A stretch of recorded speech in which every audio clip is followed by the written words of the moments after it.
Hello and welcome to this new series. This new series will explore feature by feature comparison between Tableau and Power BI. So if you have not subscribed, subscribe to the channel and press the bell icon so that you can get notification for the new videos. Hello and welcome to this new video of Tableau versus Power BI, and in this video we are going to discuss four functions which are available in both the tools with little bit of difference. Make date if Tableau and date of Power BI, today Dateadd and datediff. So let's jump on the Tableau first, try to use these functions and then come back and replicate those in Power BI. Okay, so we go here and let me do one thing. Let me create a new measure and page. I created a new page, and in this page let me drag order ID, and with order ID let me drag the sales date.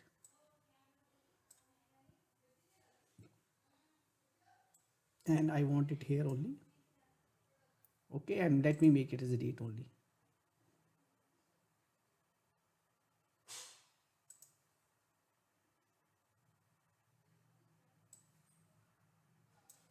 Okay, so we got a date.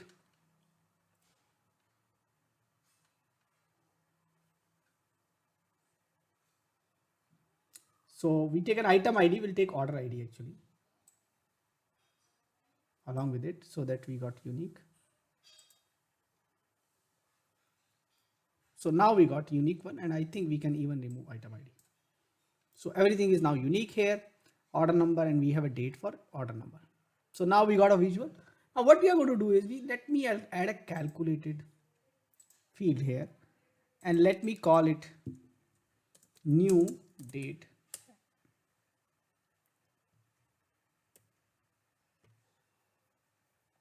And let me say make date. Now make date need year, so I say let me call it 2020. It needs a month, let me call it 12, let me call it 31. So I created it. So make date requires year, month and day. So returns a date value constructed from year, month and day. So this should return me 2020 12 31 as a date. So 31st December 2020, this is the what I should get.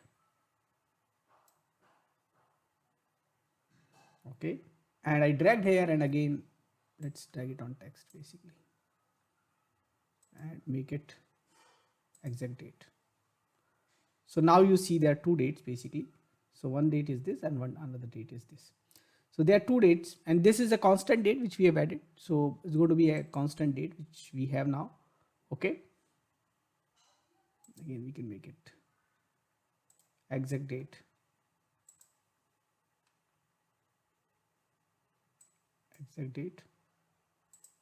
and exact date. Okay, so different ways of display, but what we are going to do is we are going to make it as a simple table display only. So let's do control Z. Okay, so fine. So now what we have to do is we want to use another function which is today. So let's go ahead and create one more, create calculated field, and then we say today, and we create a function today. Okay, function today, it should return today's date, and we have it, and let's add it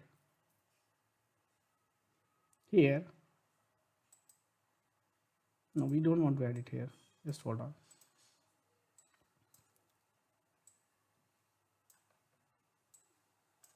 Simply want to add it as a text. Okay, so we got today's text, and now it is giving is year, we make it as exact date. So we got the date, we got this one, and we got today. Now what we wanted to do is this date, any one of these dates, can we add certain days to it? So now we know how to create a date of our own choice. Now we know also how to get today's date. So next thing what we wanted to do is we wanted to add add something to the date. So let's try out Dateadd. So in the Dateadd we have a Dateadd function, and how does it work? Let's look at So date part, what date part I want to add? So let's say I want to add month. So I can give a month here. Interval, how much interval I want to add. Let's say I want to add 1 month.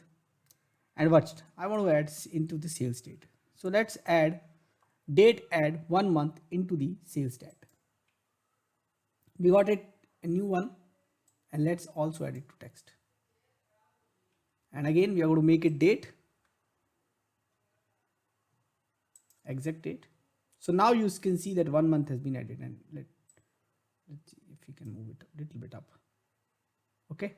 So now you see exactly 1 month is getting added to it.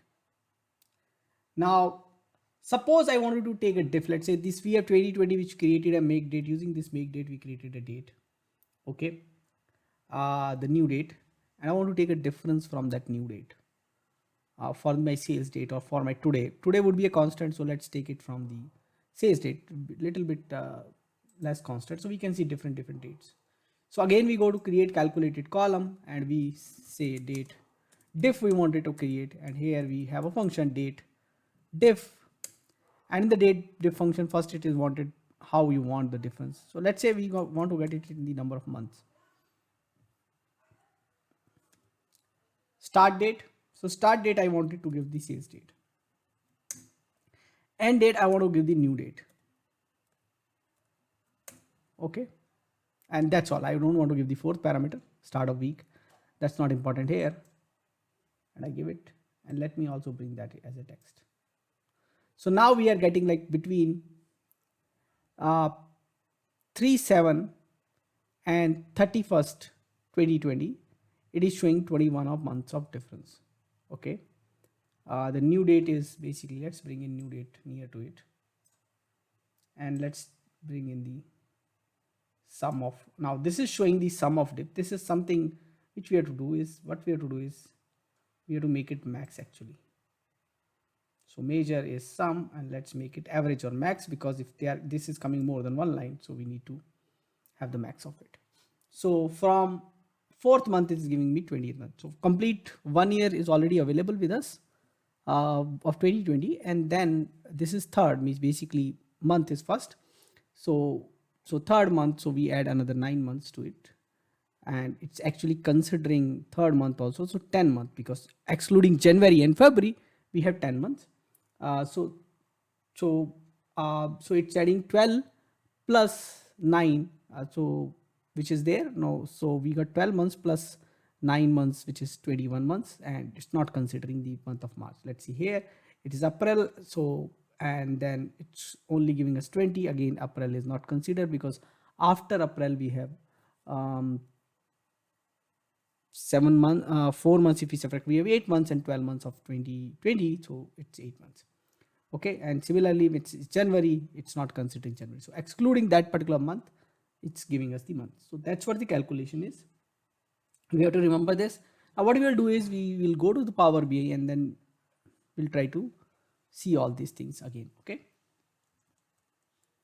so now we go to Power BI, and in Power BI, because we are going to create calculate column, and one thing we could have done is, because we have created most of them as columns, so I could have gone to data source tab,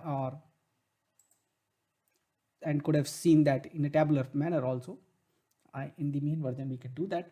Okay, so now let's jump here on, and here what we are going to do is we are going to look into the data view and going to do it. So I'm not going to create anything additional there. So I have a sales date and already there, and first thing which I want to create is a new date, which is same way we have created there. So here to create a date, instead of make date, we have date function. So in Power BI, the new date we are going to create using the date function. Again, date function takes same parameter, 4 parameter, which is 2020, which is year, now the 12, which is month, and 31, which is the date, and I got a new date. Press enter, new date would be created. Now new date is created as a column. In this one I could have created a measure also, and I could have used that, but I want it as a column in the sales table, so I'm doing that. So next thing which I'm going to do is I'm going to bring in today's date. So again we go ahead and say today, and we have a function today, same function, exactly same function today, exactly same way to use it in Power BI. So we got today also. Now, when it comes to date add, now date add in Power BI is a little bit tricky. Date add actually requires, so let's go and say date add, and date add is a little bit different first of all. So first we need is date. So we get, let's say, sales date, and then we get, so we are not getting, so let's sales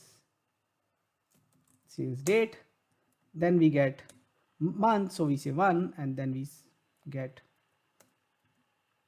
year, so we got a year. Now let's see that. And now interestingly, what you see, the date is not coming. Is it something wrong or not? Let's look at what date it is. Now the problem with the Power BI date add, it's looking for continuous dates, and it's going to only add when you have the continuous date in the table. So it cannot add. So to avoid this function which is requiring continuous date, what we do is we go to date function itself, and then we say year of the sales date. Okay. And what we have done is we added 1 month there. So we, first of all, I'm splitting my sales date into, I'm trying to again create a date again. Okay. So I'm creating a month again.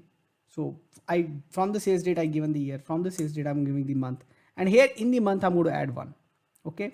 And then again, I'm going to say day, and then I'm going to give my sales date. So what I'm doing is I'm again building my date using the date function, and there I'm using the fun day. This works pretty fine unless you are able to reach 0 day. Okay. So what happens if you are reaching 0 day, then it doesn't work. But if you reach 0 month, it is able to shift, but and year also it is able to work. Only when the date reaches 0, it doesn't work. So if this is 31st of month, you subtract 31st, then it might not work. So now what you see here is we added a month, and it's giving us the new dates here. So 9th October, okay. We are looking at delivery dates. So 2nd October, 1st October, 30th September. We got 2nd November, 1st November, and 30th October, 30th September, 29th September, and we got 29th October. So 1 month we are able to add. So look at the sales date and this one. Okay. So we have now the dates which we needed. Now what we can do here is, next stuff which we can try out is dateadd. Now dateadd doesn't have a problem like this. So this is very similar what we do it there in the Tableau. Syntax difference is there, dateadd. So dateadd, we are going to say date diff. Now it requires 2 dates first. So first is start date, and so start date is our sales date, end date is our new date, and month is our difference. Okay.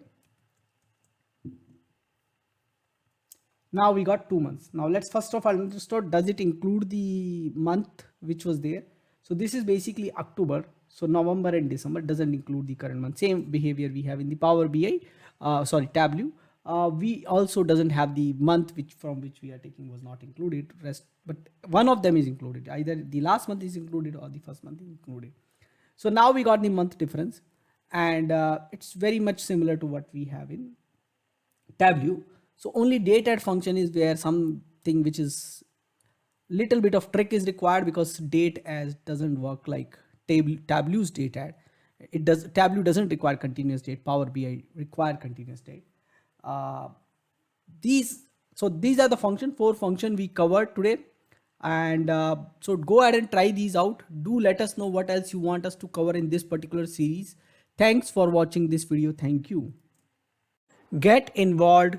Keep asking questions in comments. Subscribe to this channel and press the bell icon so that you can get notification of our new video. Keep watching.